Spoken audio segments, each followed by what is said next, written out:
দেশে চলতি বছর প্রথম HMVP শনাক্ত, আক্রান্ত ব্যক্তি থাকেন নরসিংদীতে। সীমান্তে কাঁটাতারের বেড়া দেওয়ার ব্যাপারে দুই দেশের মধ্যে বোঝাপড়া রয়েছে, মন্তব্য ভারতীয় হাইকমিশনারের। একসঙ্গে জাতীয় ও স্থানীয় সরকার নির্বাচন করা সম্ভব নয়, ইসি সানাউল্লাহ। মূল ফোকাস জাতীয় নির্বাচন।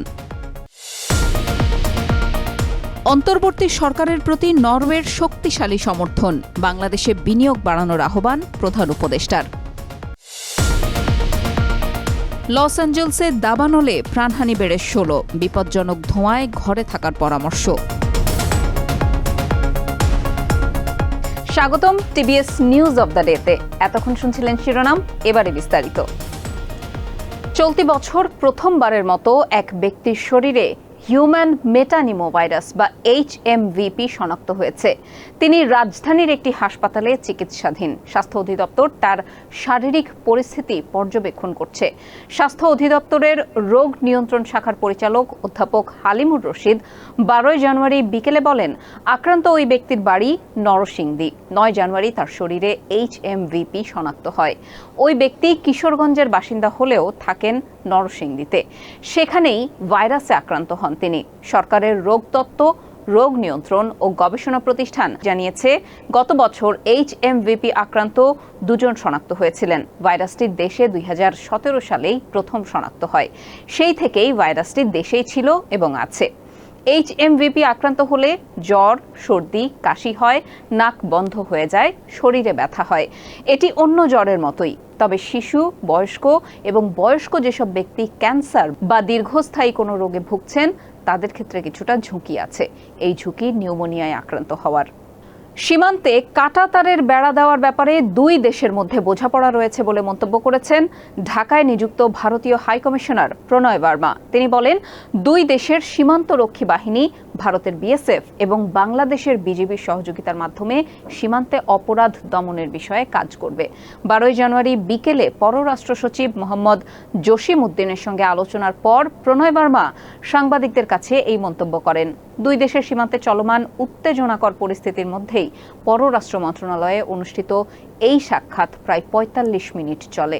ভারতের হাইকমিশনার বলেন, সীমান্ত অপরাধহীন রাখতে আমরা প্রতিশ্রুতিবদ্ধ, যাতে করে চোরাচালান এবং অপরাধীদের চলাচল রোধ করা সম্ভব হয়।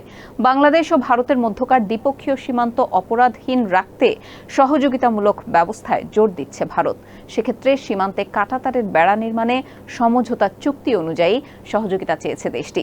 প্রণয় বার্মা বলেন, আমি পররাষ্ট্র সচিবের সঙ্গে আলোচনা করেছি। অপরাধ মুক্ত সীমান্ত নিশ্চিতের ব্যাপারে ভারতের প্রত্যয় নিয়ে কথা বলেছি। চোরাচালান, অপরাধীদের চলাচল, পাচারের চ্যালেঞ্জ কার্যকরভাবে দমনের বিষয়ে আলোচনা করেছি। এর আগে স্বরাষ্ট্র উপদেষ্টা লেফটেন্যান্ট জেনারেল অবসরপ্রাপ্ত মোহাম্মদ জাহাঙ্গীর আলম চৌধুরী বলেছেন, বাংলাদেশ ভারত সীমান্তের শূন্য রেখার বিভিন্ন জায়গায় আন্তর্জাতিক আইন লঙ্ঘন করে ভারত যে কাঁটাতারের বেড়া নির্মাণ করছিল তাতে বাধা দিয়ে বন্ধ করে দেওয়া হয়েছে। 12 জানুয়ারি দুপুরে সচিবালয়ে সীমান্ত পরিস্থিতি নিয়ে সংবাদ সম্মেলনে এই তথ্য জানান উপদেষ্টা। জাতীয় সংসদের সঙ্গে স্থানীয় সরকার নির্বাচন এবং একই সঙ্গে সব স্থানীয় সরকার নির্বাচন করা সম্ভব নয় বলে জানিয়েছেন নির্বাচন কমিশনার ব্রিগেডিয়ার জেনারেল অবসরপ্রাপ্ত আবুল ফজল মোহাম্মদ সানাউল্লাহ। 12 জানুয়ারি আগারগাঁওয়ের নির্বাচন ভবনে কমিশন সভা শেষে এই কথা জানান তিনি। ইসি বলেন, জাতীয় সংসদের সঙ্গে স্থানীয় সরকার নির্বাচন এবং একই সঙ্গে সব স্থানীয় সরকার নির্বাচন করা সম্ভব নয়। আমাদের মূল ফোকাস হচ্ছে জাতীয় নির্বাচন। জাতীয় পরিচয়পত্র সেবা ইসির অধীনেই থাকা উচিত উল্লেখ করে তিনি বলেন, আমাদের মনে হয়েছে জাতীয় পরিচয়পত্র সেবা স্বরাষ্ট্র মন্ত্রণালয়ের অধীনে নেওয়া সংবিধানের সঙ্গে সাংঘর্ষিক। আমরা এই বিষয়ে পত্রালাপের সিদ্ধান্ত নিয়েছি। এশিয়া জুড়ে নরওয়ের পণ্য বিপণনের জন্য বাংলাদেশ হাব হিসেবে গড়ে তুলতে নরওয়ের প্রতি আহ্বান জানিয়েছেন প্রধান উপদেষ্টা অধ্যাপক মোহাম্মদ ইউনুস। 12 জানুয়ারি বাংলাদেশে নিযুক্ত নরওয়ের রাষ্ট্রদূত হাকন আরল্যান্ড গুলব্রান্ডসেন প্রধান উপদেষ্টার সঙ্গে সাক্ষাৎকালে এই আহ্বান জানান।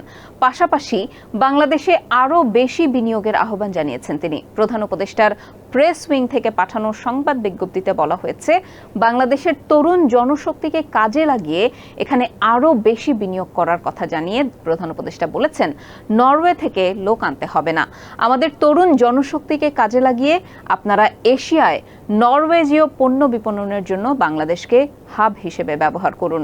রাষ্ট্রদূত গুলব্রান্ডসেন নরওয়ের প্রধানমন্ত্রী জোনাস গার স্তোরের একটি চিঠি প্রধান উপদেষ্টার কাছে হস্তান্তর করেন। চিঠিতে বাংলাদেশের অন্তর্বর্তী সরকারের প্রতি শক্তিশালী সমর্থন ব্যক্ত করা হয়েছে। এই সময় রাষ্ট্রদূত বলেন, প্রধানমন্ত্রী আপনার প্রয়োজনীয় সংস্কারের উদ্যোগ এবং সুষ্ঠু ও নিরপেক্ষ গণতান্ত্রিক নির্বাচন আয়োজন প্রতিষ্ঠার প্রতি দৃঢ় সমর্থন জানিয়েছেন। যুক্তরাষ্ট্রের লস অ্যাঞ্জেলসে দাবানলে নিহত ব্যক্তির সংখ্যা বেড়ে 16তে দাঁড়িয়েছে। লস অ্যাঞ্জেলসের মেডিকেল এক্সামিনার কার্যালয়ে এই তথ্য জানিয়েছে। এর মধ্যে প্যাসাডেনার কাছে ইটন দাবানলে 11 জন এবং প্যালেসেইডস দাবানলে 5 জন প্রাণ হারিয়েছেন। প্রাণহানির সংখ্যা আরও বাড়তে পারে বলে আশঙ্কা প্রকাশ করেছেন স্থানীয় কর্মকর্তারা। গত সপ্তাহ থেকেই ভয়াবহ দাবানলে জ্বলছে যুক্তরাষ্ট্রের ক্যালিফোর্নিয়া অঙ্গরাজ্যের লস অ্যাঞ্জেলস। এদিকে দাবানলে পুড়ে গেছে লস অ্যাঞ্জেলসের সৈকত শহর মালিবুরের 1/3। স্থানীয় সময় 11 জানুয়ারি সন্ধ্যায় নিজেদের মধ্যেই এক বৈঠকে মালিবুর মেয়র ডগ স্টুয়ার্ট এই তথ্য জানান। তিনি বলেন, 3 মাসের মধ্যে মালিবু 3টি দাবানলের মুখোমুখি হয়েছে, তার মধ্যে সবচেয়ে ভয়াবহ প্যালেসেইডস দাবানল। এই ছিল আজকের TBS news of the day. সাথে থাকার জন্য ধন্যবাদ।